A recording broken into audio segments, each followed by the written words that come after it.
2026 is going to be an awesome year. We got some pretty cool stuff coming up. First off, we got Foundations of Recovery. This is our flagship program. We're starting it in January. This is for anyone, man, woman, or couple, who wants to come and reclaim their heart from shame, trauma, and betrayal. We start off with an education on all sorts of principles, give you the common language. We feed you from a fire hose in terms of all things recovery. It is such a great start to recovery. And we get at the roots of things, Tyler. This isn't like any other program. Like, this is our healing journey in process, and Foundations is where we begin. If you look at the value that you're getting there to kick off a good recovery with all of the right education, all of the right language, and a team to get you started while also being directed by Brannon and myself through the whole process, what a deal. So if you're interested, if you're struggling, if you've been wanting to do something for a long time, jump into this. This only comes around every so often, and we would love to have you there. Click the link in the description to sign up for it. And to make it even sweeter, we're also including a raffle for a free pass to the Radiant Dawn retreat. Anyone who signs up for Foundations will be added to the raffle for that free Radiant Dawn pass. If you're a man and you sign up for Foundations, your name still gets entered, and you can give that pass away if you win it to any woman that you want to. So what you're saying, Tyler, is if you sign up and participate in Foundations, you could possibly go to Radiant Dawn for free? That's exactly what I'm saying, which is crazy because Foundations by itself is already an insane value. Man, I sound so salesy. But it actually is awesome. So come to Foundations. And even if you don't come to Foundations, sign up for Radiant Dawn. It's beyond therapy, the best healing experiences that you can have. Click the link below and come join us. Why am I so afraid of what other people think of me? What's up, you guys? Welcome to the Therapy Brothers podcast. I'm Brannon. I'm Tyler. We're brothers. We're therapists. We're not afraid of your questions. So bring it.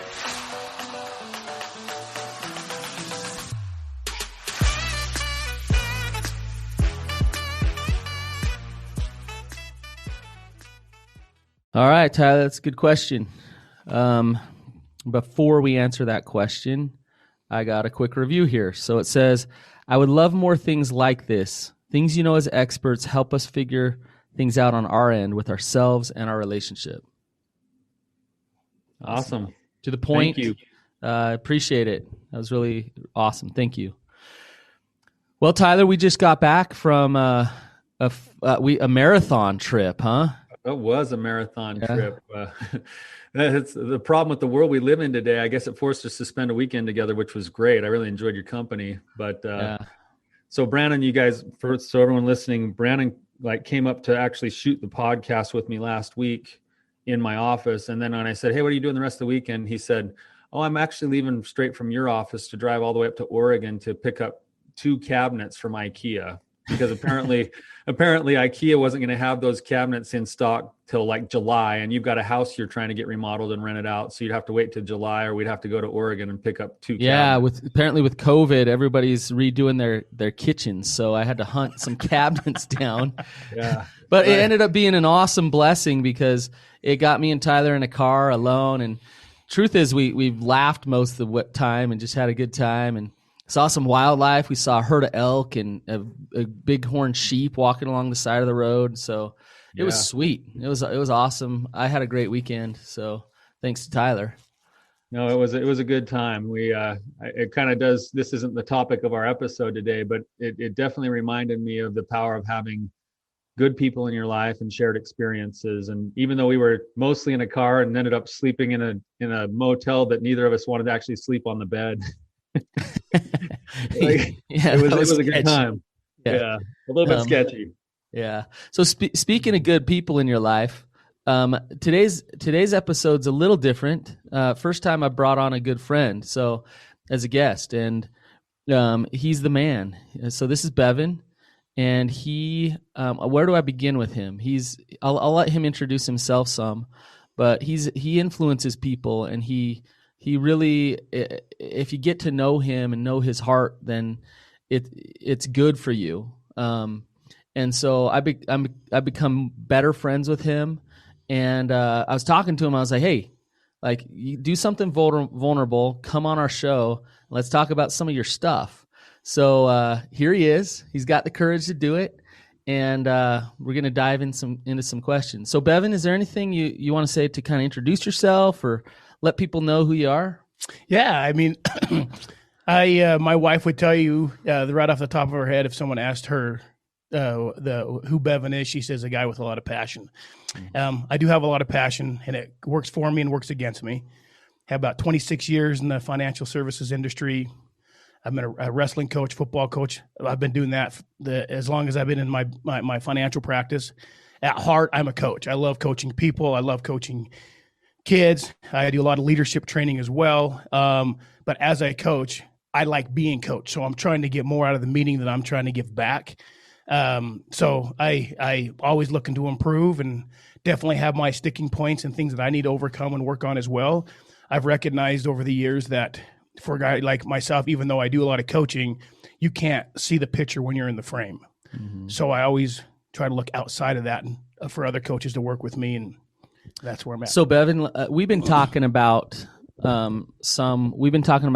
how you're kind of dipping your toe in a little bit. And what we mean is, like, we know there's passion, we know there's purpose. I know inside of you there's a purpose, there's brilliance, right? And you know that too. But there's a part of you that's like, I don't want to go for it. I don't, like, I'm kind of scared to actually put myself out there and to fail. And can you just talk about, like, what are some of those fears? What's holding you back? I don't want to let people down, and had a major debacle in 2008 where I felt like that happened. And I think a lot of this probably stems from my childhood. As I look back to over my life and the patterns and behaviors I experience today, and the patterns and experiences or behaviors that I was doing when I was a young man, there's a lot of them are still the same. And and for whatever reason, that fear of what others think of me, or fear of really going for it because of what others think. Right. Tyler, do you have a question? Yeah, Bevan, if it's okay, I've never met you before, and I just wanted to maybe get a little bit of your backstory. You can share as much or as little as you'd like. But thinking about that idea of being afraid of what other people think of you, if you were to kind of trace back as best you can, like, where did you learn to have that fear? Like, what kinds of things have gone on in your life that have caused you to have such a deep fear of what other people think of you? I don't know if I could pinpoint it.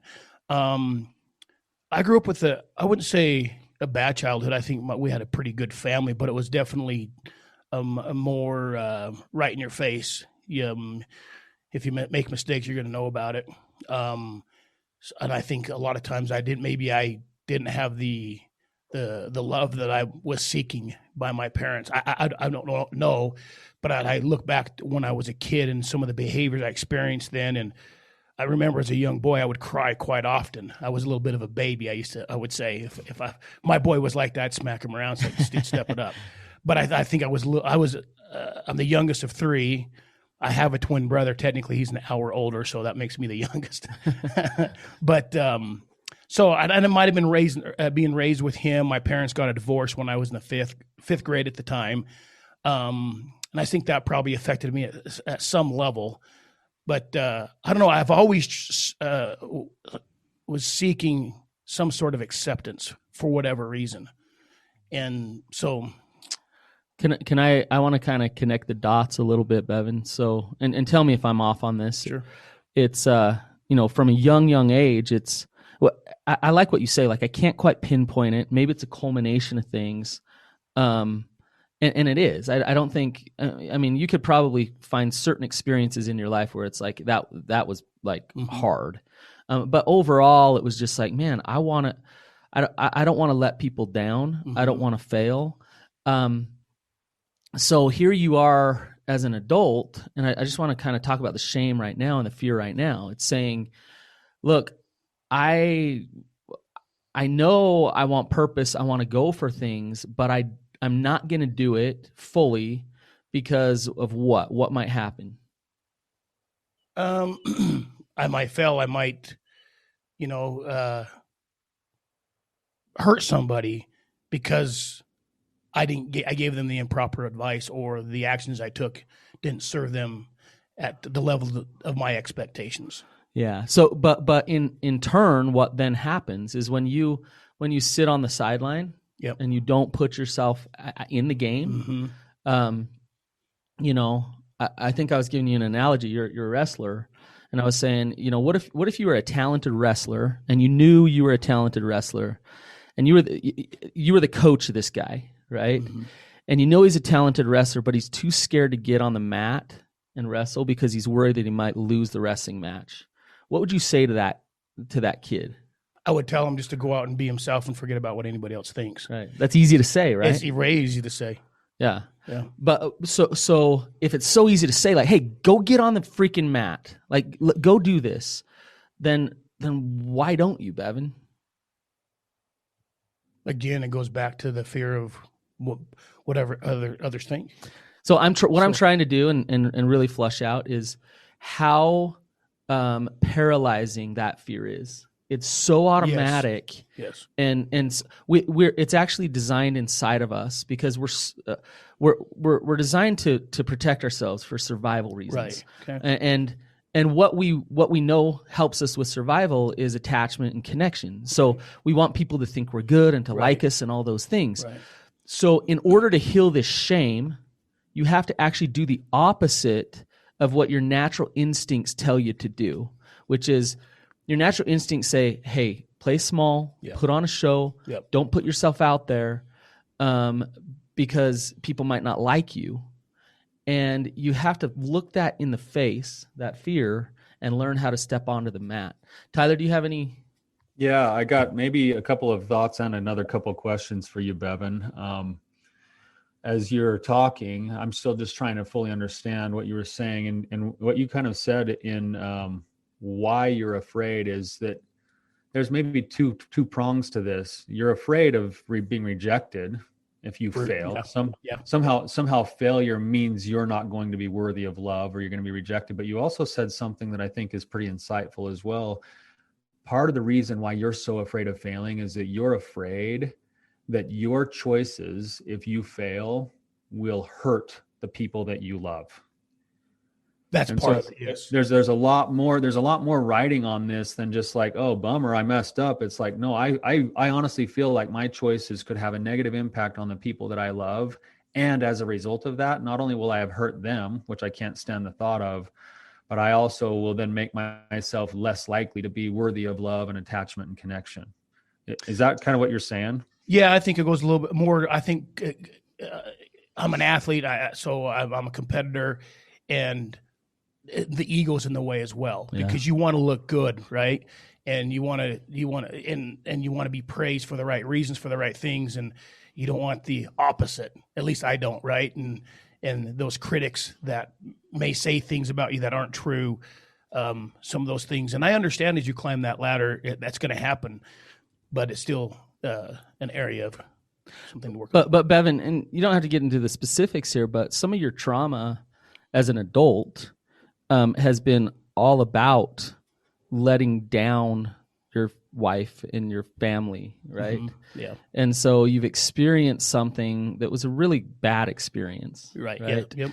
And it's like, and back then you were going for it. Like you were, and you went for it and it blew up in your face. Yeah. So why in the world would you do that again? Right.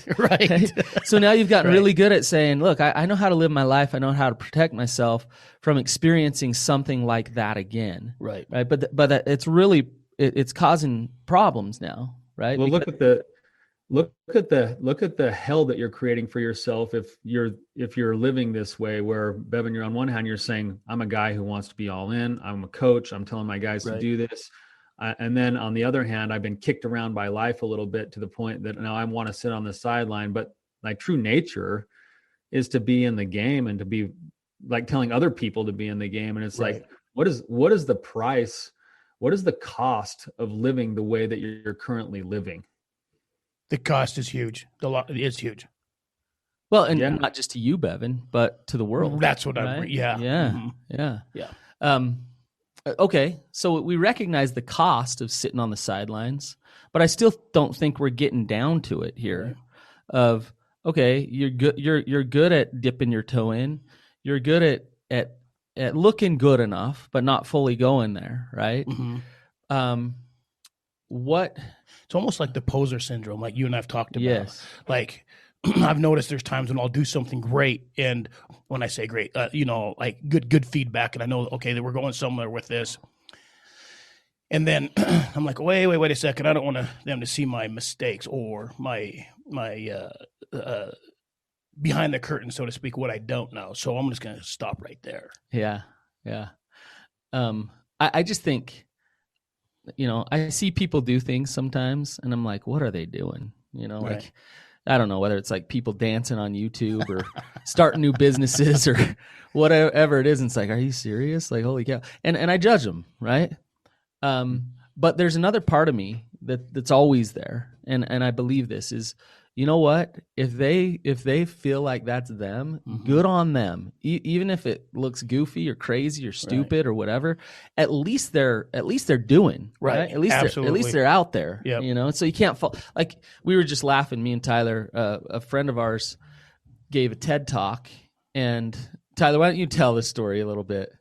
Oh man, it's awesome. Like it's really cool to kind of see the whole big picture. But basically, when he was in college, he had a project that he wanted to put together, and he put this project together, and then he applied to be on a TED Talk at the college he was attending, and he got a TED Talk. And so he gets into the TED Talk, and about halfway through the TED Talk, he kind of loses place with his lines. And it's like everybody's worst nightmare about public speaking. It just goes like silent, and then the video like pans away to the crowd, and the crowd's awkward, like cringing, like, oh man, the poor crowd guy felt sorry for him. Like it was a brutal, hard thing for my friend. And it's now out there for, like the world to see. Right. He's on stage with the world to see with this failure. And it was kind of cool because that was several years ago. That had to have been over 10 years ago that experience happened. Well, we just had a conversation with this friend just really recently, and it kind of came up, and we were joking about it, like, oh man, like, we were making fun of him a little bit. We're teasing him. We're ribbing him a little bit. And then he said something really insightful. And I thought, man, what an awesome attitude. He said, you know what? He said, I can't wait. He said, I've been working on this. And he said, I can't wait to be such a distinguished speaker that in one of my speeches, I'm going to pull that clip up and show the difference between who I was and who I am now. And that was like, oh, that guy's in the arena of life. Like he's embraced the fact that failure is really one of the only vehicles that can get him to the destination he wants to get to. Right. And if we were to look at this like from a bigger, broader perspective, Bevan, I think this is something we lose sight of sometimes because we have this acute pain that happens when things fall apart. Man, I don't even know what happened in your life 8 years ago, but it sounds like it was devastating for you. It's natural for us to then want to pull back and protect ourselves and get on the sideline. But the truth is that we came to a world that was designed first and foremost for our learning, and our learning comes through experience. Right. And we can let our lives completely pass us by, never getting the experience that we were actually designed to get because we're so afraid of pain, instead of acknowledging that even in our relationships, like I know you must have put your wife and your kids and family through hell, it sounds like, in addition to whoever else was affected, and the truth is that whether you meant to or not, and we know you didn't mean to, that's also now part of their experience. It's also giving opportunity. And I remember hearing a quote by someone that said, the sample of humanity that is around you currently constitutes your clinical material of what God's given you for your learning. And you happen to be that material for somebody else. We're each other's material here right now. The people listening to the podcast, the people around you right now, they're there as your clinical material so you can do your learning and growth. And if you don't throw yourself into that game, you not only deprive yourself of that growth, but you deprive everyone else around you of that opportunity to grow. Right. You know what? Going along with what Tyler's saying, Bevan, I want to ask you a question. I worked hospice for a while, and so I was on like at people's deathbeds every day, and I got to see them lying there, and I actually watched several people die, and it really kind of rocked my world. And and so just saying that, when you're there, and let's say you're trapped in your own mind for a few days before you die, what do you want to think? Man, I got really good at surviving after I messed up. I got really good at protecting myself. Will you be laying there thinking, man, I survived, or thinking, you know what, I lived. I lived. I put myself out there. I failed. I succeeded. And what do you want? What do you want to feel then, Bevan? I don't want anything left in the bag. There you go. I mean, at the end of the day, when I look at my deathbed, I was thinking about this a few days ago, actually. Like, a good friend of mine, he lives his life. I mean, the dude lives his life. He puts himself out there. He puts himself out there and just doesn't care. He just goes for it, and he lives an amazing life. And he's taught me that, I've been so driven to succeed, but I never took the time to celebrate and live life. Right. Yes. I kind of backed myself into a corner and said, this is who I have to be, and this is what I have to do to be that. Right. And it's not true. That's not true. And so going forward, I'm thinking that, I want to be on my deathbed. I don't want to lay there and thought, crap, I was just a scaredy cat my whole life. Right. And right now, that's the path I'm headed down. I mean, like you said, I dip my toe in the water, do a few things here and there, then boom, I pull the foot back out. So, okay, that's good enough. Well, what's interesting, Bevan, is you're kind of a dichotomy to me, because if you were to look at your life from a 30,000 foot view, I could say, like, holy cow, Bevan's doing good in the world. Like, it's not like you're sitting in your basement depressed and shut down and never wanting to connect with anybody. Right. Mm-hmm. So you are out there. Right. But I think I almost feel like it's more internal than external, in that then it's like, there's more in there. Absolutely. There's more purpose. And so on there's the externalities of you showing the world, like, hey, look, I'm good. I'm doing a lot of good things. Can you see me? But it's not full, wholehearted living. Right? Agree. So it's not that you're not doing any good. It's not like you're going to be lying on your deathbed thinking, like, life sucked and I didn't do anything. Right. You're an amazing husband. You're an amazing grandfather and father, and those things are in place already. And I think you're honest enough to say, and I'm not fully stepping into my purpose, and I don't fully realize what it is because I'm getting caught up in this fear.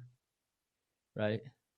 Yes, I do think I know what it is, but I'm not stepping into it. Okay. So you know what it is, but that's almost even more painful. It is very, right? Yeah. Because it's like, I see it, I visualize it, I understand it, and I'm scared to do it. Yeah. What is it? Boy, I don't know. I could tell you when I'm in my element, when I'm in my zone, is either when I'm on a one-on-one with a client, or when I'm on the football field or wrestling room coaching kids. I don't think, I just go. And when I'm just going and just doing, I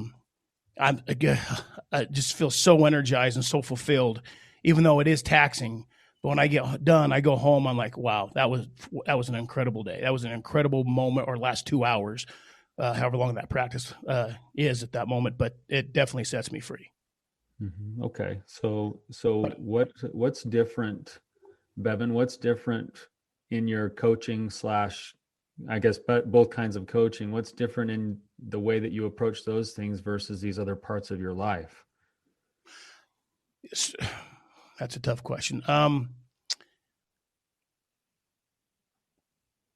don't feel like I have the systems in place, the value to truly bring good value to the table, and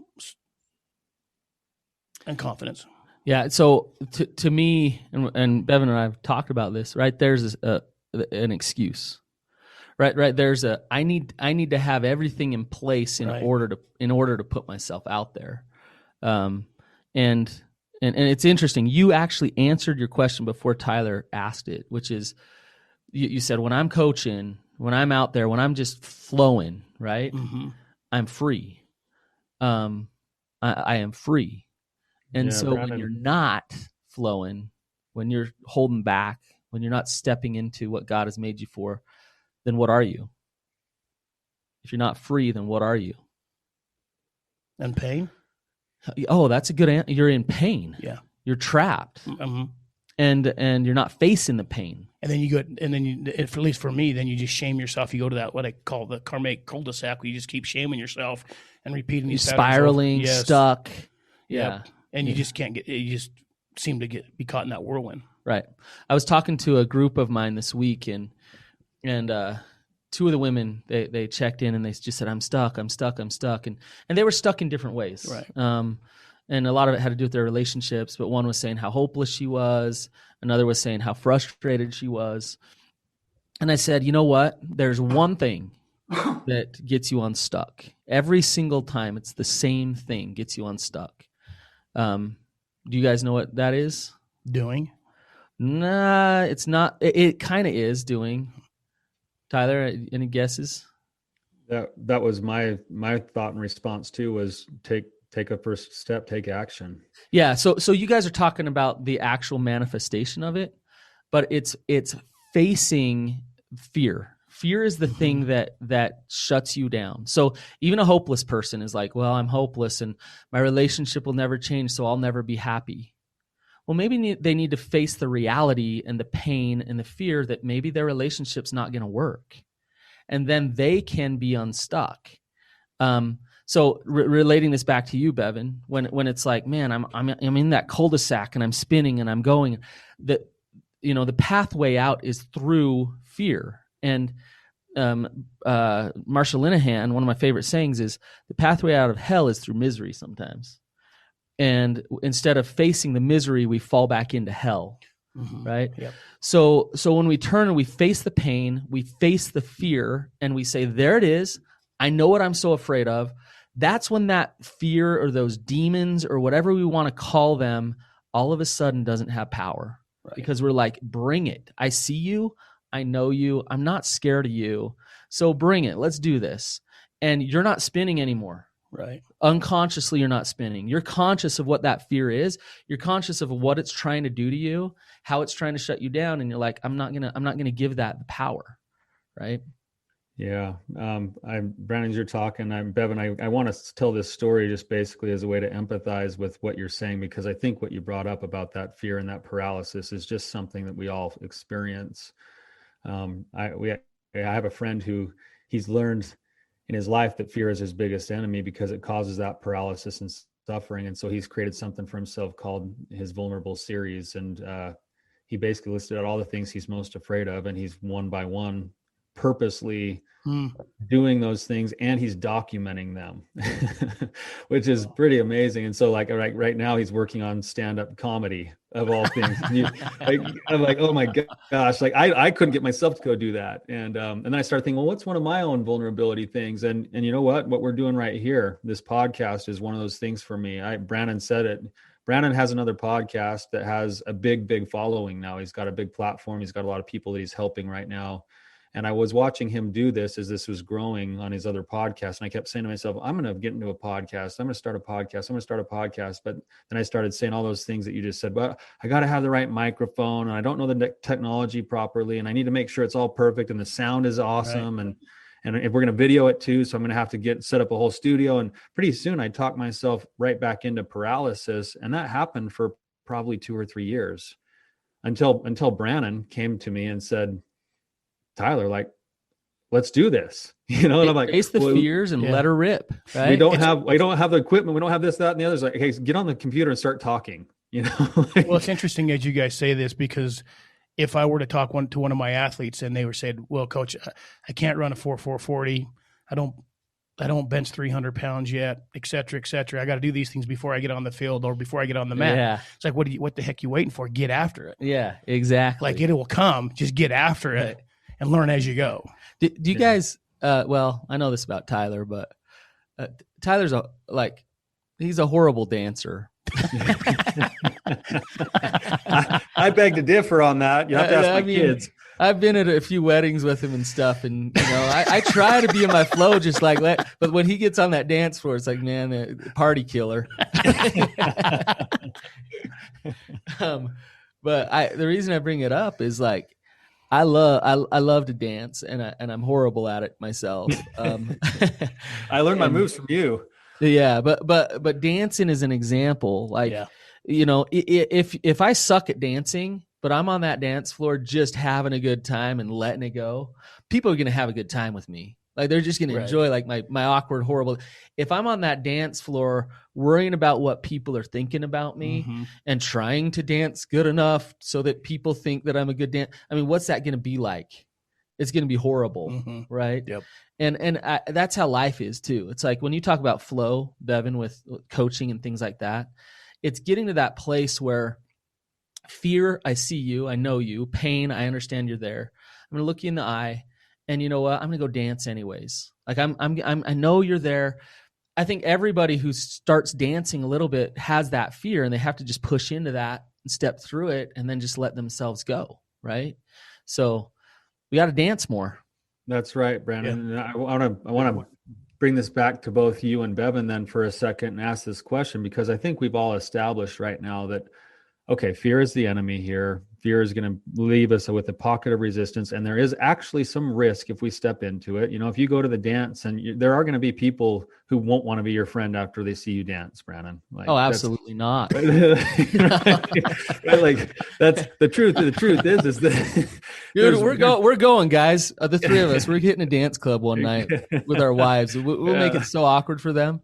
Yeah, and they'll never. My wife will never. Evan's not even laughing. Yeah, I know. He's like, no way. There's no way I'm doing that. But so here's what I'm getting at though, is that there is a real risk. We've acknowledged that it's possible that our choices by being in the arena of life could hurt ourselves and other people, and yet we've established that it's still necessary to do it. So the question is, how do you get yourself to step over that precipice of fear? How do you get yourself to actually take those actions? Are there some things that we can do or put in place that can help to push that discomfort so that it actually happens instead of just talking about it? Yeah. I think, are you asking me to answer the question? I'm asking either one of you guys. Okay. Well, what comes to my mind is to overcome that is, you got to be, in my mind, you got to be laser focused and move with intentionality, and be very, very, very intentional in the steps in which you take, and almost have blinders on, and to help quiet the noise in your head, these stories that we make up.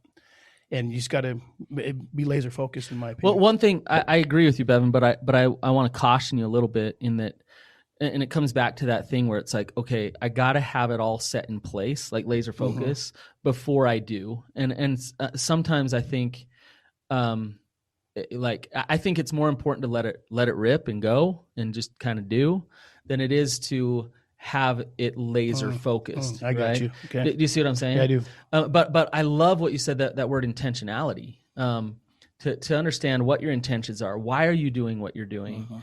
And so to be laser focused in that intention. And I think that's what you're saying. Yeah. Here's a couple other things, Tyler. Who you surround yourself with. You're going to resonate with men, with people. If they're putting themselves out there, they're taking risks, they're living life. Heck yeah. Like, you're going to start doing that yourself. They're going to start holding you accountable to do it. They're going to start sending you the energy that, hey, I don't believe the BS that you're going to fail and you're not good enough and all that. I believe that you're going to kill it. And so when you surround yourself with those type of people, you're more likely to put yourself in the game. Right. Another thing is just consistency in practice. So I guarantee the first time you do something, Bevan, that and we've talked about this some, but the first time you do something, it's going to be like, that sucked. Like, the first time you step on that dance floor, it's going to be like, man, that was awkward. I had that awkward energy. And so what you need to do is to actually hop on that dance floor again pretty quickly, right? Yeah. Until you do it again and again. It's like, wow, this doesn't kill me when people think that I suck at dancing. Like, I'm okay. What do you know? Right. And then it starts to kill that fear so much. It's like what we were talking about with our buddy. He actually practices public speaking now. So he had this horrible experience with TED Talking. He's getting himself in the game over and over again. And he's going to get so comfortable public speaking because he's facing that fear, right? So it's it is doing, it's letting it go and doing, but then it's doing it again and again and again. Yeah. So Brannon, I think some of the things that both Bevan and you said apply here. And I'm going to just point out the principles so our listeners can hear them. Basically, Bevan, you said, set your focus and then move with some intentionality, which means I have to be aware of myself. So that's maybe the first principle of what my intentions really are. The second things, Brannon, you talked about is surround yourself with good people. And I would add to that accountability. Like when I tell somebody, that I'm going to do something, I'm much more likely to follow through on it. So I should be able to speak my vulnerabilities, my fears to those people in my life and not just surround myself with them, but own those things and then get busy on those. And then the third thing you said is consistent action over time. Yeah. And I think those are awesome. I wanted to maybe just add one more that came to mind while you guys were talking. And Bevan, if you're willing, if you just kind of be a guinea pig with this, I want to do just like a small intervention with you. Is that all right? Absolutely. Okay. This is something that I think Tim Ferriss calls it fear setting, but it's been called other things as well. But it's the idea that you're actually going to walk yourself through this, even if you can't do it physically first. So, Bevan, what's one of the things you're most afraid of right now that you're trying to force yourself to step into?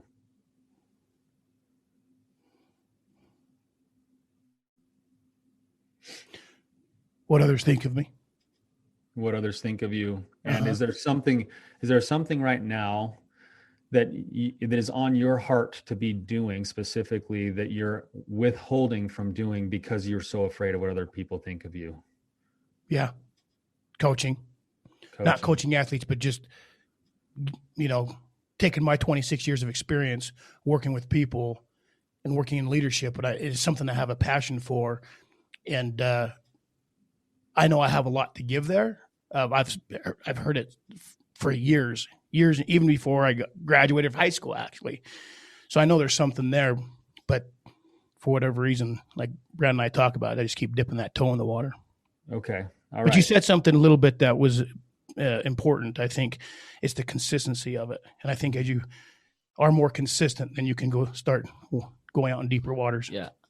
Okay. All right, Bevan, I want to do this exercise with you. And it might feel a little bit vulnerable. And in fact, I'm going to be vulnerable here and probably doing it over the airways here, but because I don't know how it's going to turn out, but I'd like for you to bring that up in your mind. And that's going to be the biggest fear. All right. So then I want you to just sit for a minute and take just a couple of really deep breaths and close your eyes. So Tyler, can I interject? Sorry, I'll try to stay out of this, but I want you, Bevan, I want you to really kind of picture and like something that's really scary. So maybe it's public speaking, maybe it's preaching to some people, maybe it's stepping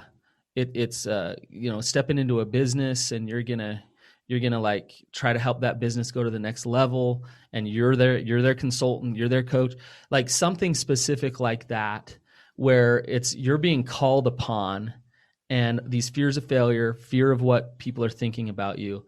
So try to get there, right, Tyler? Is that specific thing? I'm thinking of like the biggest task. Like if you were to think, man, if I'm so scared to go do this specific thing, but I know it's within the realm of what I have to do if I'm going to reach my goals. Okay, yeah. So my next public speaking gig, or we're approaching someone who I'm intimidated by, and they're asking me to coach them or whatever, something like that. Okay. So I want you to just close your eyes for a minute and take a couple deep breaths. And our listeners can do this for themselves if they want to as well. And see if you can get your breathing all the way down into your belly for just a couple of breaths. Throughout the exercise, I want you to maintain that breath if you can. And I'm going to ask you some questions, and you can just keep your eyes closed, but answer them out loud when I ask you these questions, just so our listeners can also hear how it works. Okay. So now imagine that as you're breathing, you're out by yourself in the middle of the ocean, and the waves are just moving up and down with you, and you're all by yourself in the ocean. And as you're floating, you can feel the temperature of the water on your skin. You can see the color and the depths of the water. And as you're floating, you can see that around you, there's several fins that start to circle you, and you know that these are sharks. And these sharks represent these fears that you have, these biggest fears that you have. And notice what it feels like to be out in the ocean with these sharks circling. And then as you're breathing, imagine that these sharks now sort of form themselves into a door.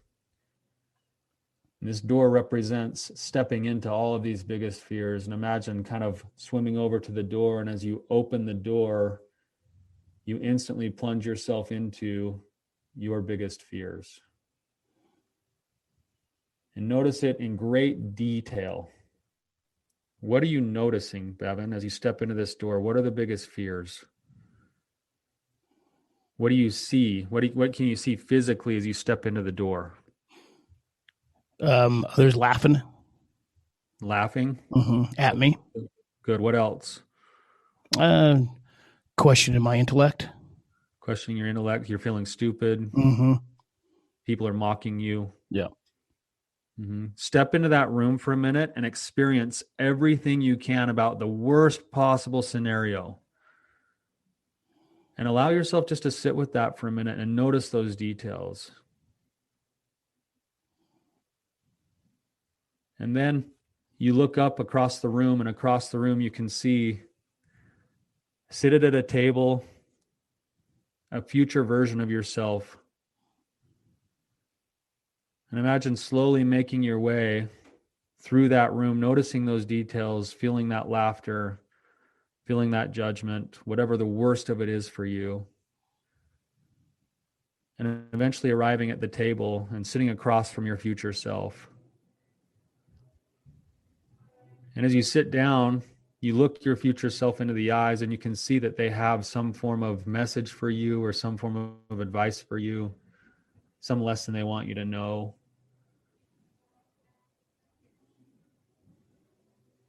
What does your future self want you to know, Bevan? That no matter what decisions I make, people are already going to have those opinions and thoughts of what I'm doing or I'm not doing, but they already have opinions of me regardless. Okay, good. What does your future self feel towards you? Confident that I have direction. Okay. When you get done receiving that message, look your future self directly in the eye. Make a mental note of thanks and gratitude. And then take a few more deep breaths. A couple more deep breaths. And then when you're ready, go ahead and open your eyes.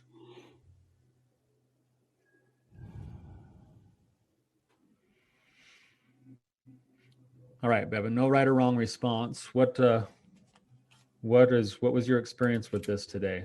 What did you notice? What judgments did you have? Well, the judgments are you referring to what I felt that they thought of me? Is that what or any judgments about the exercise or any insights that Well, the exercise was a great exercise because as I saw myself on the other side of the desk, my future self, I saw a guy with his hands on the table, grabbing both ends of the desk, looking at me in the face and telling me to get after it. You're fine. Just go do and let the chips fall where they may. And just you can go for it. Awesome. I just want to say that's what you're doing right now today, Bevan. You come in here today. It's pretty awesome. Here you are saying, I'm worried what people might think about me. And then you come on a podcast where there's an audience of strangers, and you get personal and you talk about your shame and your fear. This right here is therapeutic. This right here is more of your future self than it is that little boy inside of you saying, like people are going to judge you. Right. Did it kill you today, Bevan? No, I'm good. You're good, right? Yeah, things are fine. You might kill him afterwards when he realizes what he just did. The vulnerability hangover. Nah. and you know what happens when you come on, you get vulnerable like this. your purpose happens. And so the people who have listened are going to benefit from this and benefit from your courage, and you're blessing the world, and they're going to connect to you and appreciate you far more than they're going to judge you. Now, there might be the judgers out there, and they might think, you know what, have fun judging Bevan. Whatever, screw you. No, but no, I'm just kidding. The reality is, who cares? Right. Well, can I add to that a little bit? Let's,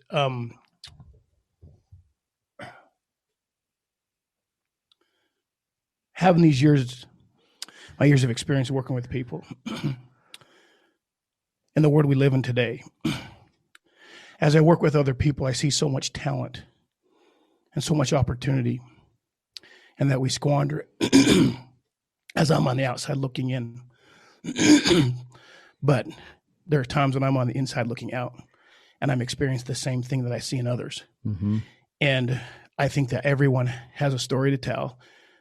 And I think that everyone has more talent than they can possibly imagine. And the ones that are succeeding today aren't always the smart ones. It's the ones that are taking action and going for it. Yep. And